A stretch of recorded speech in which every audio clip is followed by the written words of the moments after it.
lot of time, mostly in the mind. Shirley asked me to spend time in your minds. Are you guys ready for this? Yeah. You got to raise your hand because we're going to go into the deep end of the pool. So raise your hand. Everybody, come on. You got to raise your hand or you got to leave the room. All right. So what I want to do today, since Shirley's given me and Cliff have given me more time, I was thinking about this. I'm going to speak a little and then I'm going to want to ask questions. And I want you guys to think of what this means. Because one thing about transformation, there's three parts of it. First is knowing, and I'm going to show a slide in a little bit here which talks about the process. The second is doing, and the third is becoming.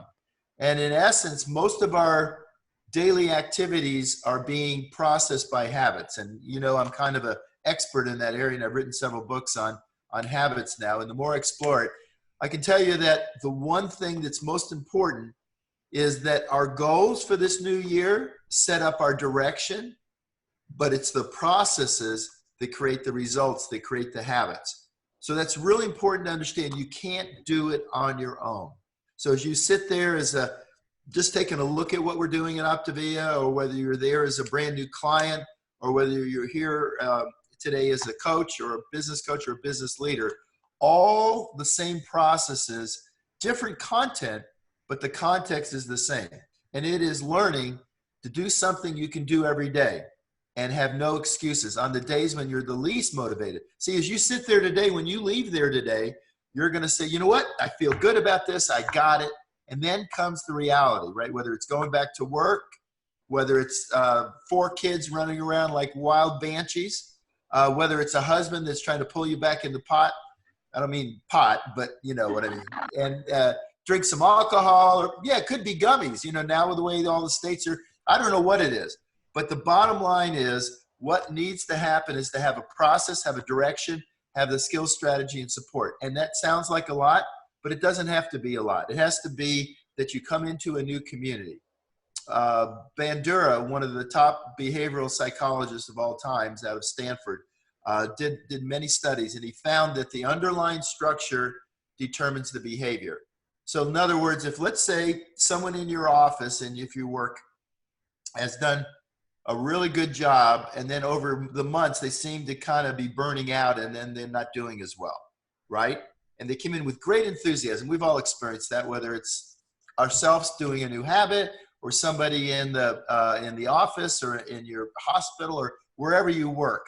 And what happens is that person gets fired, they bring somebody else in that has a great attitude, in 6 months they're in the same position.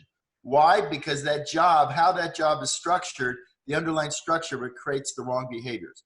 If I want to pick the biggest example I can think of right now, not to get all you guys mentally off purpose, but it would be Washington, D.C. The underlying structure in that place is not working anymore, right? And whether you're on one side or the other, it doesn't matter. Nobody can get it done because the processes are broken, right? So whoever comes into office with these great ideas, between the lobbyists and all the other things, they end up in another year being like everybody else. And that's why nothing changes. That's why a nuthead like Trump comes in. He's an evolutionary event. Whether you hate him or love it, doesn't matter. He's in there throwing a bomb in Washington, and hopefully someone will come in with some, you know, a modicum of whatever it takes and change and help us change the world. And I'm doing that to make a little light, and hopefully I haven't got 3 of you, because I'm not saying what side I'm on. I'm not on any of their sides. I'm on the American side. I want to have a great country, right? Just like we want to create great optimal health and well-being from everybody. So I'm going to talk today a lot about this, because what this does is your mind and your emotions change everything. So for those of you who are just getting started, I created a system that was launched to the public in August called the Habits Health Transformational System. And it includes this life book, this book, and an app.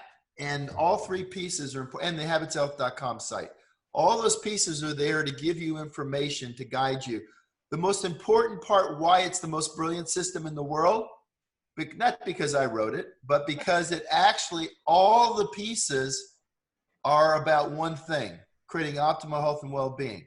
It's not about me selling some diet dust or tree bark from the lower Amazon or blue-green algae. It's a comprehensive system to help you first develop self-awareness, then basically have the knowledge of what needs to be done to make the change, and then change the behavior and create the habits that then transform our lives. Does everybody get that? And it works. It works perfectly. If you will take over the next 12 months and go through this life book, and it's written, and I wrote it really big and made it really simple, because if it's too hard, we don't do it. And I'm going to talk today about motivation and ability. But if something is too hard, we may do it on the day, just like going out that first day in January and basically running 3 miles or wherever how far you can run without, you know, falling down or short of breath. But the point is, you could do it one day, but you can't do it consistently. And you don't change your behavior unless you change your habits, because our life runs on automatic. We cannot possibly do all the things with discipline, with willpower, to make the changes and make them consistent, make them work. So basically what I've done here in this system is break it down, because I care about one thing. I don't care about you seeing how smart I am or how much I know. What I want to do is help you change your lives. Because if we can change and have people become self-aware and open up their aperture so they're more conscious, they'd stop being so damn mean to each other, right? They'd stop being so distracted and developing all these distractive behaviors, like cruising the internet, on their phones. My God, I had 10 college girls here this last week, and if this would have to be surgically detached from their bodies, right? I mean, and the reason why this is happening, it's a displacement so you don't have to face reality. And reality is a required taste. But without it, you're never going to change anything, because you will create a story, which is your story. And actually, that's how we start the life book. So for those of you, just to give you a brief overview before I start talking about the mind, so you know where the resources are. The whole idea is, when you first start our program, is to use the app, because what we want you to do is simple micro habits. And how I define a micro habit is something new I'm going to put into my operating system that's so easy to do that even on the days when my motivation is almost zero. The dog had diarrhea. I spilled the milk while I was making my breakfast. Somebody dinged my car on the way to work. I got to work and the boss put 14 new documents that had to be done by the end of the week. I got in the afternoon, I found out that I was going to this concert and the concert got canceled. I mean, you know, life gets in the way. And if you think your life is any different, it gets in the way more for you, that's why we need to talk today. Because bottom line is, life is intrinsically unstable. And the bottom line is, it's not what happens to you, it's how you respond to it that determines the outcome. And I can't overemphasize that. And it's something, you know, I have a 22-year-old girl, a daughter in college. And believe me, sometimes I feel like in, what was it, A League of Their Own with Tom Hanks and Gina Davis, where the one lady would throw from the outfield and she would never throw to the second base. She'd always try to throw it home. And he'd tell her over and over. And then he'd go up to her, and one time he finally developed it. Yeah, he used to scream at her, and she would get all shy like that. And then finally, one day, rather than scream at her, he goes, and he doesn't scream. And she goes, "Oh, thank you, coach." You know? So the point is, it's not something you're going to learn. And one of the things I'm going to give you a challenge today as you go out amongst your day on this Saturday is to stop, challenge, and choose. It's a mechanism I created, a tool, which can help you start taking control of your life. And I will tell you, not what you got for Christmas or New Year's or for your birthday or buying a new house or getting a boat or getting the car you always dreamed of or traveling around the world. What I'm going to talk about today, if you will spend the time, and it is not a difficult thing, but it takes time, and it's going to take courage, because it's going to be stop sucking your thumb and holding your blankie and telling how life is happening to me. It's about raising your hand and saying, you know what? Today I'm going to start taking responsibility of my behavior, how I think, because if you get into those loops where you know the loops, I'll give you an example just to make it make sense. So let's say you work for somebody else, and on Friday you get a note in the afternoon that says, please come, you know, it's kind of just a text note or an email, and it says to your boss, sends to you and says, come to my office before you leave. And what happens is you don't see it, and you leave, and then all of a sudden you see at the end and your boss is already gone, and you go, oh my God. and this is Friday, right? So you leave work and you're thinking about it a little bit, and then you think, gosh, I wonder if I'm getting, I wonder if I'm getting a raise, or whether I'm going to get fired, or what did I do wrong? And by Saturday morning, man, you're starting to really get into it. You're doing your wash and doing the shopping, and this cognitive emotive loop is going in there, right? And it's going, oh my gosh, I'm going to get fired. I'm going to get fired. And basically your emotions going, what am I going to do? And I'm all upset and I'm angry and what could I have done? I'm such a good worker. And then by Sunday, it's killing you. In fact, you even set the alarm clock so that you get up at 4 o'clock. You haven't been to work on time in 10 years. And you were at work an hour before, sitting outside his office, waiting to get in there because you got to find out, and you got a big defense about how great you are and how you've been such a good worker and why can you be so, why are you getting fired? And then you go over to see the boss. The boss goes, oh, hey, Sally. Yeah, no, I just, I wanted you to come by. I had some extra tickets for the ball game. I want to know if you want to go to it. You guys get it? Okay, you guys are really quiet, and I thought you'd get that. The point is, you built this story, and this cognitive, this thought, and these emotions started a loop. It's called a cognitive emotive loop. It means a thinking, feeling loop. And it starts going and going and going. Anybody in there, raise your hand, since we're all in the deep end of the pool, anybody have one of those nights when you go to sleep and you've got a cognitive emotive loop going and you can't sleep? Raise your hand. Yeah. That's because that's our thought process and our emotions gone haywire. So what we're going to talk about today is how you can put your mind where you want, when you want, for as long as you want. And I will tell you, once you learn how to do that, and it's going to require a village. It's going to require being part of a community. It's going to require using this system in very small pieces. Start learning these micro habits. It's going to require working with your coach, and it's going to require you. You're the center focus. And remember this, most people think life is happening to them, right? Oh, it's outside of them. It's called the locus of control. In other words, the point of control is outside of them. They don't have control. So whether it's your kids, your spouse, your boss, the politics going on in Washington, the impeachment, what had just happened over the weekend in Iraq or Iran, those are things outside of you. And if you say those things are changing you, then you've lost the point and you're actually letting things happen to you. So what you want to do is life is happening by me. You want to take control over that. So we're going to talk, and I want to stop for a minute here just to kind of get in, and maybe Cliff or somebody could run the mic. I'd love to hear so far, because I want to make sure, because you're a blended audience. Some of you, so most of you that are just getting started, I want you, the chapter that will support what I'm talking about is element 4. It's called the healthy mindset in the Habits Health Life Book. And by the way, the Life Book is designed to be yours. I have mine signed right here, Dr. A right in the front, and this is your particular life book. It's an interactive journal. It's very guided, target guided, so it allows you to go in baby steps. You go at your own pace. In the beginning, it has very little you have to write, because most people don't even have the habit of journaling. Most of us know we should journal. We also know we should write things down. In fact, in business and in health, it's been shown that writing down your goals and daily writing is the most important part of changing your habits, because it connects to many parts of the brain and brings it into almost like an orchestra. But the point is, we want to do it at a slow pace that works. So for most of you who are just getting started, and element 4 is right after you get going on starting to make progress on reaching a healthy weight and starting to learn what's necessary in terms of your habits. But I put it right in the beginning because it's important to know that you have control over yourself, your relationships, and I'll give you an example. You have friends that are real friends that are excited you're getting on the program. They're excited you're doing this. And then you have accomplices. And you know what an accomplice is?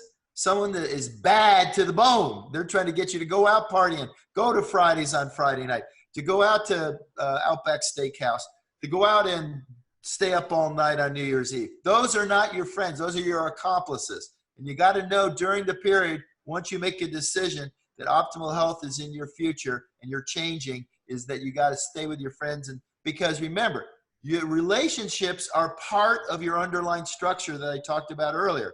If you hang out with people that are the owls and they're up all night versus the larks that like to get up early in the morning and go to work, during this period while you're learning these new habits so they become ingrained, you need to change those things. So that's what chapter 4 is about, starting to change your orientation, to be open, curious to what you want.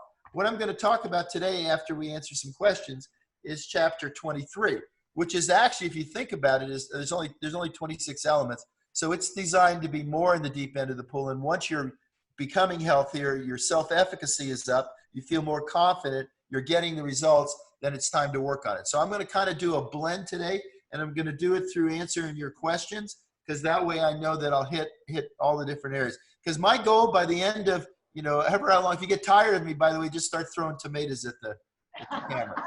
Because, I'm here to help you. And I love to help people. This is actually the most incredible time to ever be alive, yet we're the first generation that thinks the quality of our life is less. Yet that's only because we haven't learned to adapt to this rapidly changing world. And that's kind of what we're all about. So what questions do you guys have so far? And everybody, if you don't ask a question, then the audience can't move forward. So, maybe any questions you have about what we're talking about. Wow. Don't be shy. There you go. I knew I could count on this one. Hey, Dr. Ike. It's just Susan Hinkle. Probably can't see me. Oh, no, you can. Oh, no, I see you, and I know. And I still remember the first time you started asking me questions in Orlando 3 or 4 years ago. Yeah, I don't have the same butt sweat right now, but right, just let me keep talking and they come back.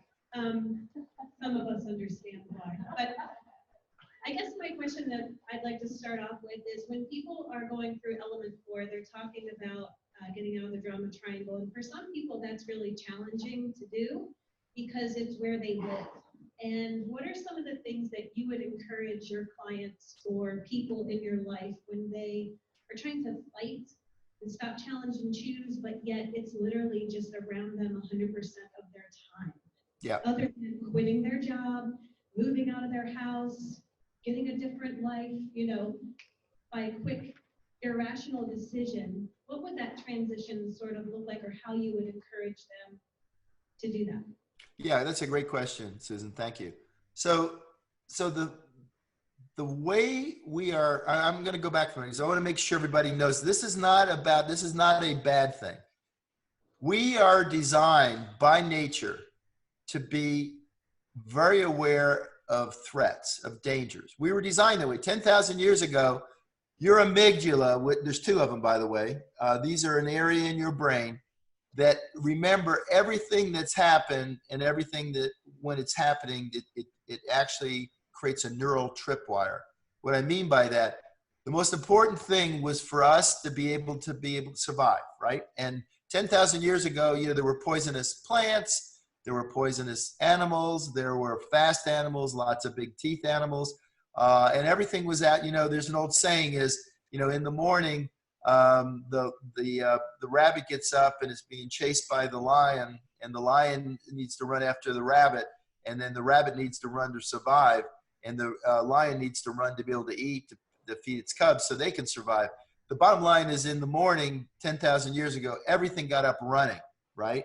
You had to run, because if not, you got eaten. And so fortunately, that doesn't happen unless you have Jeffrey Dahmer as a friend. But outside of that, we don't have to really worry about getting eaten anymore, right? So, but the point is, though, that's how we are programmed. So our limbic system, the mid area in our brain, I call it the Labrador brain, right? The Labrador brain basically is an emotional brain. It's run on, I've got 2 labs, and they think about 4, they call it the 4 F's. There's food, right? There's fun. They love to have fun. They love to run, and then the last one is they want to have a family all the time. I'll leave it at that.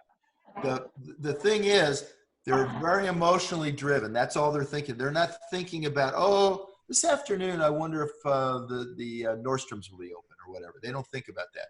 So with that, what's happened is we are programmed to find the negative in things. If you see something positive, you share it with 3 people. If you hear something negative, you share it with 33 people. So our program, our default program is negative. It's about, and what's happened is in our lives now, everything is a perceived threat. Most of it isn't a real threat. And think about something you got really emotional about, and then you found out a day later, just like this thing with the boss telling her employee. And then you find out a day later it really was nothing, right? But you made it into this big thing. So it's designed because when we get emotional, we respond. So 10,000 years ago, if you were in the trail and around the corner came a saber-toothed tiger, or I'll make it easier, a rattlesnake, and you wouldn't look down and say, whoa, that's a pretty rattlesnake, and it's got great diamond back on it. It's got this cute little thing in the back that's going like this. No, you would jump first to get out of the way. That's your emotions taking over, and it served you very well. But it doesn't work that way anymore. And so, Susan, when you ask that question, what do we do? What you're hearing, all those examples are what we call stimulus and response. So for instance, if it was, 10,000 years ago, you were hungry, you find a berry bush you'd eat, and then you weren't hungry. Then 10,000 years ago, if it was cold, you find a cave, and then you were okay. So you didn't have a lot of thought process, and everything happened immediately. It wasn't delayed. What happens now, unfortunately, is we get into these things where something happens emotionally, and I'm going to talk about that in a moment. It happens emotionally, and then what happens is we don't do anything about it. We repress it, and then it starts going in our brain. And by the way, the leading cause of death in the world isn't cigarette smoking. It's not eating that hot fudge sundae. It's not sitting at your desk. It's emotional mismanagement. It's actually not being able to manage our emotions. So that's why what we're talking about is so important. So the first step is to realize that we need to become self-aware of our emotions and self-aware of what our emotions do for us. So when you're talking about people that get caught in the drama triangle, 95% of people in their life, they have a small window of tolerance. In other words, they're either rigid, so they negotiate the world by being, this is the way the world has to be, and they do everything precisely. They're at the airport 4 hours before their flight, right? You know what I'm talking about? Yeah, for me, I love the thrill of being there just about an hour before and then having to deal with running and all that stuff. I just happen to like it, right? And I have fun with it. But most people don't, and that's okay. But being rigid on everything doesn't allow you to adapt to how the world's changing, and then you get caught in that loop, and then you kind of get passed by. On the other side is chaos, and this is more common. The rest of the world kind of lives in chaos, just reacting to the day. And so in America specifically, we problem solve. Where every day we get up and what problems do we have? And then we get on our computers, we go to our text or our email, and pretty soon within the 15 minutes of getting up, we have 15 things going on that are not created by us, they're created by someone else. And what happens is, and this is the part that's key for people to understand, is we are addicted to it. It creates addiction, and so we like that stress that it causes. Why people like being in the drama triangle, if you're not sure what that means, it means that we either think we're a victim, we want to be a hero and save the victim, or we want to be a villain, which is blame it on someone else. But all three is we're not allowing the individual to take control. We're actually creating this triangle, and we move around the triangle, right? So like you have a friend, happened the other night. I took all the girls out for one of their birthdays, and halfway through the meal, my daughter decides to be the victim, that her dad's being mean to her, right? And I see the whole thing. I feel like I'm writing a Shakespearean play because I know this stuff so well. And so what's interesting about it, when you know it that well and you understand it and you're highly conscious, then I just kind of had fun with her. It was just because I wasn't emotional about it and she was getting more emotional. Anyway, you had to be there, but you guys know what I'm talking about. So here's the point. If we have a client or a coach or a friend that's getting really emotional about something, we need to stop, challenge why we're feeling that well, and choose the outcome that works. So the first thing to help people get out of the drama triangle is to do the thing hopefully you've all done. And I'm actually did part of it yesterday, a couple days ago, and then I was working on it yesterday, and I'm going to finish up today because I'm traveling tomorrow. And that is, what in 2020 do I want to accomplish? And I made a list, wrote down all those things. And so what I'm doing now is organizing it into probably 3 things that I want to have happen in 2020. And so what I've done is I've changed my orientation, not about, oh my goodness, at 12 o'clock for Shirley and Cliff, I said I'm going to go do this thing, I got to go do it. No, this was part of a big plan where I actually I was reviewing things in here. I don't know if you guys saw it yet, but it's got a weird name. It's called Sugar Pop. It's a fitness thing. You guys raise your hand if you've ever heard of it. Oh, you have? Some of you have heard of it. Anyway, apparently it's one of the largest fitness thing. It's a magazine and a blog and a whole this. So I was featured in there 2 days ago. So now I have to go to New York, and there's a whole big thing because there's been such a, people are so excited about some of the stuff from the Habits of Health that was put in there that now that kind of changed my schedule. So I'm looking, so they go, Dr. A, can you come to New York for 3 days? So what I do is, because I'm planning my life, I look and see what are the 3 things that I want to accomplish in 2020. And one of those is, yes, I want to extend our mission so that most people, excuse me, let me get some water real quick.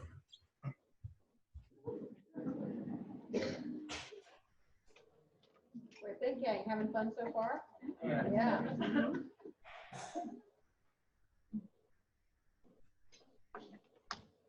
Okay, sorry about that. So I want to expand this mission around the world. And apparently this thing has 5.6 million viewers. So for me, that fits into that. So I'm going to go do that. I'm not going to go, by the way, they've asked me to go speak at UCLA and give a lecture to the physicians.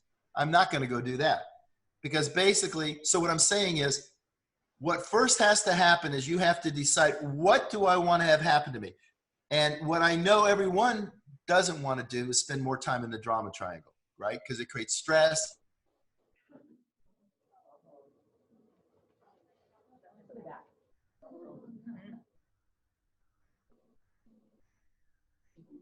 Sit tight, pull me back.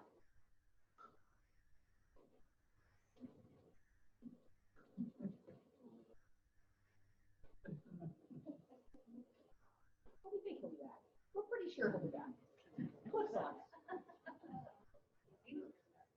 Fleas on a dog trying to suck the same blood versus commitment, a committed relationship, which means that we together are better than we are apart, right?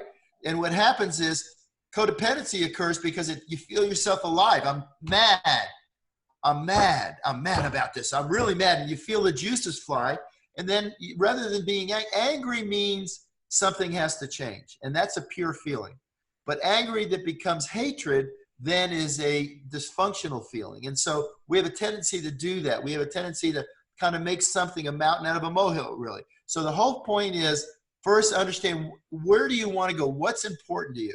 Because when we're intrinsically motivated, so whether it's to move from Pennsylvania to Florida, right, because of the weather this time of year, or whether it's to travel the world, or whether it's to provide a great place for your child to be educated, or whatever it is for you, that is something to focus, or great health, so you feel better and can stay young and fit. I hella ski. I went skiing with the girls right before Christmas, and we skied for 10 days or 9 days. And man, I skied the whole time, and they're getting really good, and they're 20 years old. And I'm still jumping out of helicopters because I make sure I do the things that I don't want to do, because it allows me to be the things I want to be, right?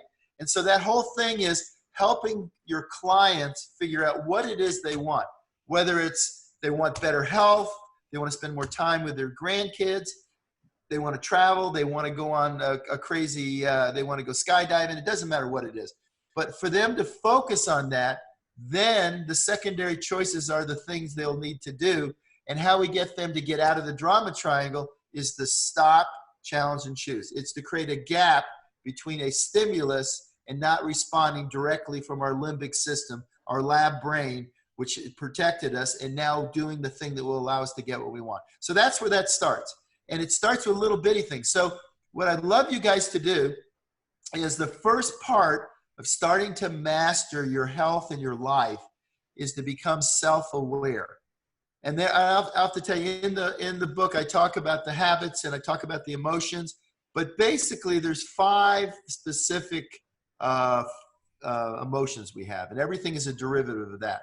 So the 5 are, you should write this down, they're anger, joy, fear, sadness, and sexual. And all of a sudden, all Americans go sexual. Oh man, he's talking about the bad word. And that's because we're an inhibited bunch of puritanical that have a mindset because that's what our parents taught us and our grandparents and whatever it is. What I mean by sexual, I mean is creative. It could be any kind of creative. It's creating something. It could be everything from creating putting up a new shack in your backyard to creating a baby. It covers the whole spectrum of that. But those are the 5 basic emotions. And in their purity, they're really, really important. They're part of life. Listen, the goal in life is not to be happy all the time. If you have a relative die, you need to go through a period of sadness. You need to feel that. You need to mourn that and grieve that. If you're angry, you need to go through that cycle. It takes about 90 seconds for these pure emotions, by the way, to go through their course. So if if someone didn't show up on time and you're mad about it, you need to have a conversation with them. Not say anything and then get angry and then I'm mad at them and then they're not a good friend and gosh, I don't even want to see them, and then you don't talk to them for 2 weeks. You see how we create this whole litany of a story because we repress or don't experience our emotions? So one of the things I'd love you guys to do today is just to get a feel for it, and then I'm going to open up for some questions because I want to talk more about this, is today sometime you're going to have an emotion. And the way our emotions express themselves in our body are through feelings. So our feelings are us feeling the emotion. So they're different, right? They're different. One is observing what I'm actually, the emotion I'm having. Emotions are energetic. When you have an emotion, it stimulates your body. And the why emotional mismanagement is so bad, because if you're having these emotions and you're repressing them and you're not fully expressing them and recognizing them, they get inside your mind and they create these cognitive emotive loops. They raise your cortisol, your epinephrine, your norepinephrine. They create hypertension, high blood pressure. They create cardiovascular disease. They create depression. They create all these secondary things that come because you haven't learned to master your basic emotions. Does that make sense? Yeah. So I'm giving you a lot, and hopefully this is just enough to start you on your journey. And there's a lot more in the book, and certainly there'll be a lot more as we build courses, because what's one of the things I'm focusing on this year is on the healthy mind and basic thoughts and feelings and emotions. But the bottom line is, so today you're going to feel, and how you're going to know, your body gives you a trigger, because remember, your emotions trigger energy in your body. So what happens is it expresses itself different places. So anger usually expresses itself in your shoulders, in your jaw, you grit your teeth. And so if you start feeling that way and you feel you probably need to stop, challenge, what emotion am I feeling? And then why am I feeling it? And then how do I now intervene and make a choice so that I don't say something bad? So bottom line is, anger is a great one because it's usually something needs to change. It could be a repetitive pattern. Someone in your family keeps doing the same thing. Yeah, hey, I'm dealing with it right now. I set down the rules of Dr. A when I had 10 college girls here the last 10 days. One of them is, if you make a mess, you clean it up. And seriously, so I set the expectation, and then I called them on it. I didn't yell at them for making a sink full of dishes. I said, oh, stop. I don't like this, right? I like an ordered house, and I love having all these crazy nutheads with me, and it's fun to be with them, but they make a mess. And if you want to talk about chaos, they know how to make chaos in a second. In fact, I did do one thing. I did not go into Savannah's bedroom or the 2 areas where the 10 girls were sleeping, because my orderly self couldn't manage it. There, I avoided the observation of the underlying structure, which I knew was beyond my control, right? Although I did tell you, when I was doing my wash the other day, and I was getting the dryer, and I looked, and there was this like little thread in the dryer with my stuff. I'm thinking, oh, those are one of the girls' panties, and it was like, I thought it was I'm going, I don't want to go there, right? I don't want to go there.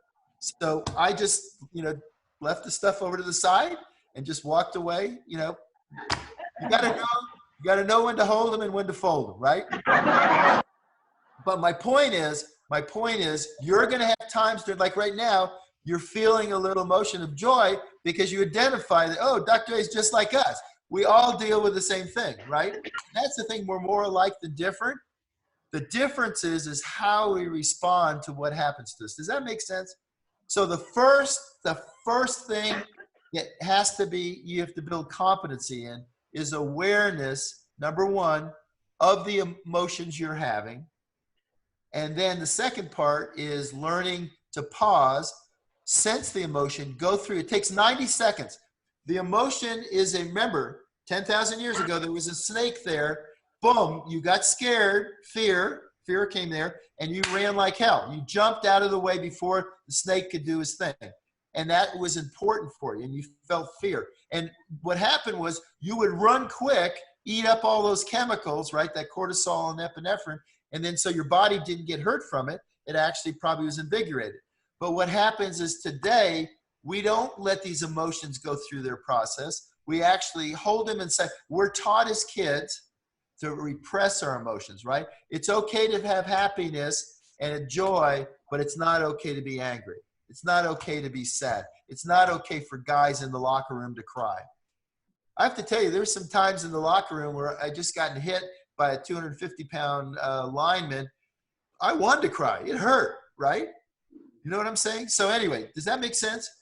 So one of the things you want to do today to start on this path, and there's lots, the Life book as well as the Habits Health book has lots of things to help you with it. And your app has Stop, Challenge, and Choose to help you recognize, is the stop, sense the emotion, identify it. Remember, it's one of those 5 emotions. So it's a derivative of one of those 5 emotions. So basically stop, challenge yourself, and then decide, is it important for me to be mad?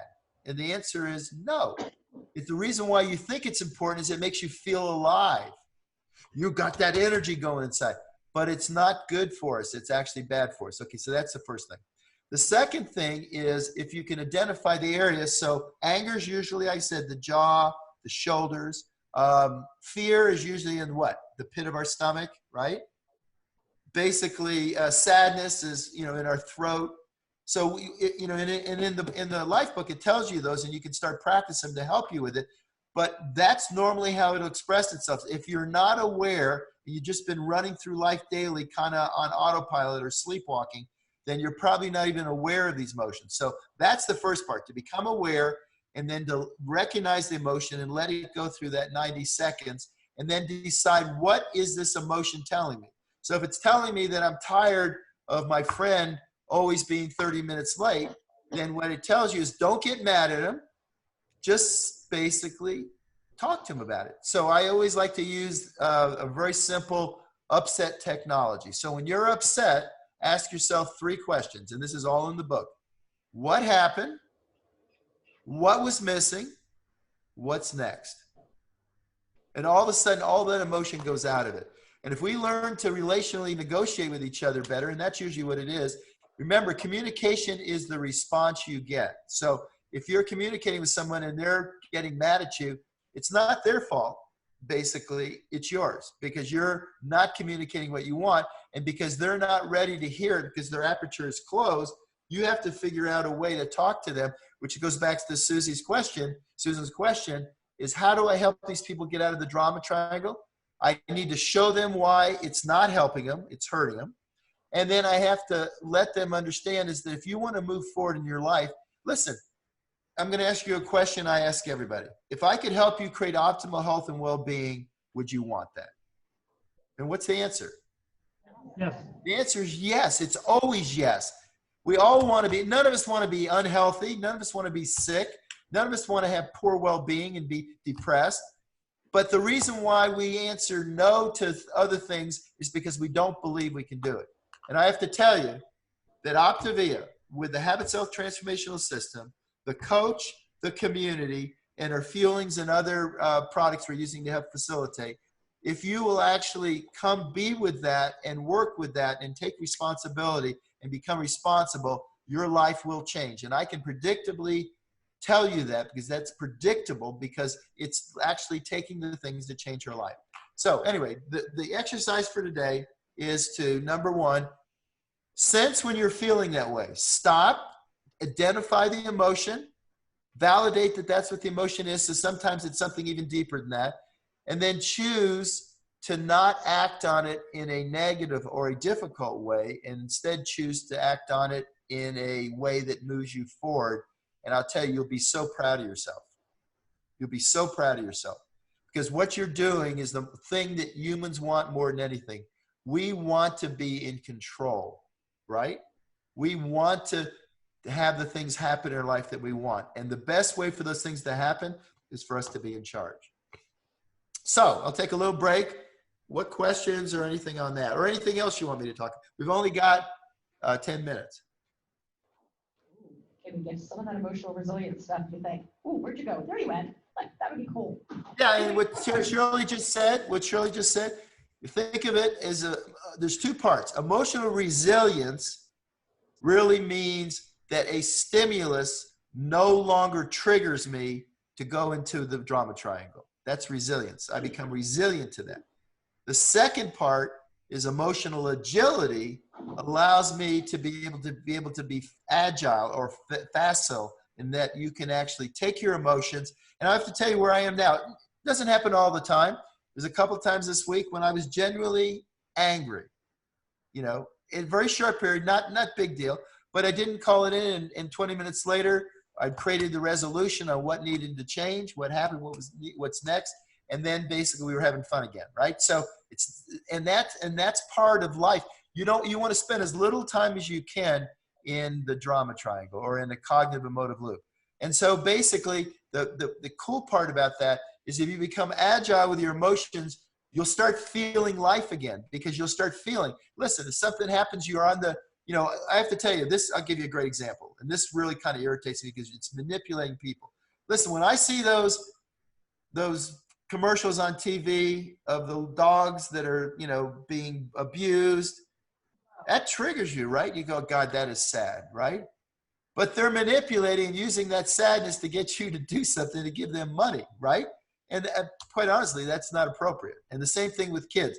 Bottom line is, yes, we want to help people and we feel our best when we're helping others, but we don't need to be manipulated. So when I see it, I go, that particular picture just made me sad for about 15 seconds, right? And I went through it, sad, that's a sad state of affairs. Just like for humans, I have to tell you, for me personally, I'll give you something deep inside of me.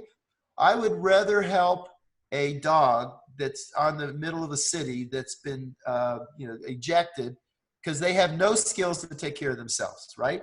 Human being, on the other hand, rather than give them something, I would rather awaken them and teach them to take control of their health and their life and their life.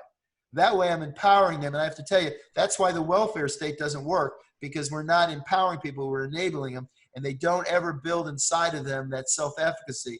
People, the most important thing we have in our lives is our ability to create the life and do the things that are important to us, and to support those and to become good at them and then share them with others. That's when we're at the best. That's why I created this mission, and that's how we're going to change the world together. But it starts with ourselves. We need to treat ourselves with as much self-respect as we would anyone else, and not beat ourselves up. Awesome. We got time for one more question if we're quick. Got time for one more question yet? Yeah, I got time. Okay, cool. I mean, I want to be sensitive to his time, guys. So who's got a question you think he can do in 5 minutes?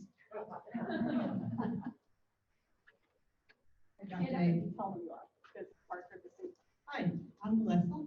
Hi. I'm a coach and a client, and 5 of my clients are not reading the book or doing the life book. One is because they don't like to read, and another one's a physician that doesn't have enough time to do the book and read. One of the questions they asked me is an audiobook going to be coming out of the new Habits of Health too. Yeah, okay. So I'm going to address, there's really 2 questions there. One is they aren't doing something. And the second thing is about the audiobook. The audiobook's the easy one. The audiobook's already done. It's been done. I'm just waiting. We're just waiting for the company to get the logistics of Nexus or something, because it's a non-tangible item. So they have to, I don't know, they have to do something different. So hopefully that's going to happen this quarter. But the book is, I finished the audiobook on the book 6 months ago. So it's all done. So we're just waiting on a technical thing. So if you want to, everybody write into the company, when is the audiobook going to be ready? Put a fire into their butts, right? That's a Habits of Health book. Life book is still a journal in it book. Yeah, Right? yeah. I'm talking about the book. Yeah.